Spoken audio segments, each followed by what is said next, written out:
नमस्कार दोस्तों, tiny seeds में आपका फिर से स्वागत है। आज की मेरी वीडियो है कि अगर आपको गांधी जयंती के उपलक्ष्य में एक भावपूर्ण, सहज और प्रभावशाली भाषण देना है तो आप उसको कैसे तैयार कर सकते हैं। तो आज की वीडियो आप लोगों के लिए बनी है, इसलिए वीडियो को अंत तक ज़रूर देखें और चैनल में नए हैं तो प्लीज़ चैनल को सब्सक्राइब करना ना भूलें। तो शुरू करते हैं आज की वीडियो। परम सम्माननीय अतिथिगण, आदरणीय प्रधानाचार्य जी, सम्मानित शिक्षकगण और मेरे प्यारे साथियों, आज 2 अक्टूबर को महात्मा गांधी जयंती के उपलक्ष्य में मैं संध्या ठाकुर, यहाँ आप अपना नाम ले सकते हो, आप सबका हार्दिक अभिनंदन करती हूँ। आज इस मंच में भारतीय स्वतंत्रता आंदोलन के सबसे प्रमुख राजनीतिक एवं आध्यात्मिक नेता महात्मा गांधी के संघर्षमय और प्रेरणादायक जीवन शैली में प्रकाश डालते हुए आज इस मंच का संचालन करने जा रही हूँ। किसी ने खूब लिखा है इनके व्यक्तित्व में, ली सच की लाठी उसने, तन पर भक्ति का चोला, सबक अहिंसा का सिखलाया, वाणी में अमृत घोला, वाणी में अमृत घोला। चरखे के ताने बाने से उसने भारत का इतिहास रचा, हिंदू मुस्लिम सिख ईसाई, हिंदू मुस्लिम सिख ईसाई सब में एक विश्वास रचा। सहम गया विदेशी फिरंगी, सहम गया विदेशी फिरंगी, लड़ने का अभ्यास रचा। मान गया अंग्रेजी शासक, बापू की पहचान को हम श्रद्धा से याद करेंगे, गांधी के बलिदान को, गांधी के बलिदान को। जी हाँ दोस्तों, इन पंक्तियों से हम अनुमान लगा सकते हैं कि साधारण सा दिखने वाला इंसान इतना खास क्यों था। क्या थी इनकी खासियत कि विश्व की दिग्गज हस्तियां जैसे Nelson Mandela, Martin Luther king, Albert Einstein, Steve Vicco इत्यादि इनके अनुयायी रहे, इनके विचारों का अनुकरण करते थे। यह वह आम सा दिखने वाला इंसान है जिसने बिना शस्त्र उठाए सत्य और अहिंसा को अपना हथियार बनाया और लोगों को इस राह में चलने को प्रेरित किया और एक दिन एकजुट होकर अंग्रेज फिरंगियों को भारत छोड़ने में मजबूर कर दिया और सदियों से दास्ता की जंजीरों में जकड़े देश को आज़ाद बनाने में भरपूर सहयोग दिया। यह साधारण दिखने वाला इंसान दुनिया में एक ऐसा महात्मा था जो पापी से नहीं, पाप से घृणा करता था। महात्मा गांधी का पूरा नाम मोहनचंद करमचंद गांधी था।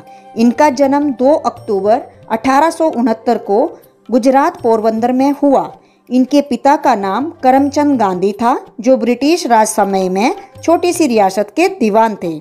महात्मा गांधी की माता का नाम पुतलीबाई था जो एक बड़े ही आध्यात्मिक ख्यालों वाली थी।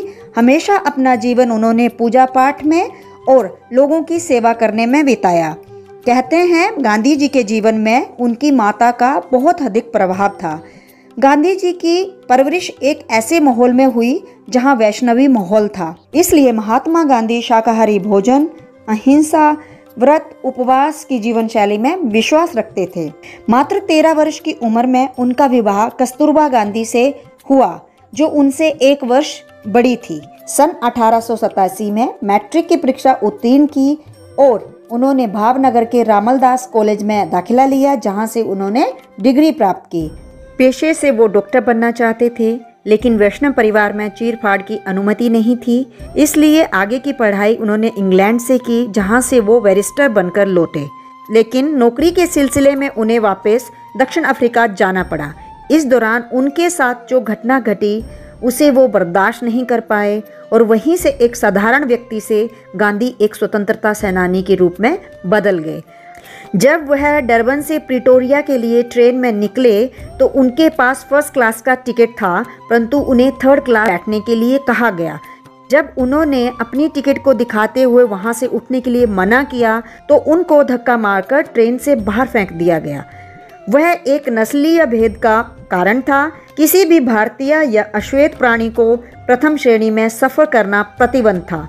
इस घटना ने उन्हें सोचने में मजबूर कर दिया कि उन्हें अपने देश में भारतीयों के साथ हो रहे जुल्म के खिलाफ लड़ना चाहिए और वहीं से उन्होंने यह संकल्प लिया और लोगों को एकजुट करना शुरू किया। फिर क्या था, यहीं से उन्होंने आंदोलन पर आंदोलन करना शुरू कर दिए, जैसे सविनय अवज्ञा आंदोलन, असहयोग आंदोलन, नमक सत्याग्रह, दलित आंदोलन, भारत छोड़ो आंदोलन इत्यादि।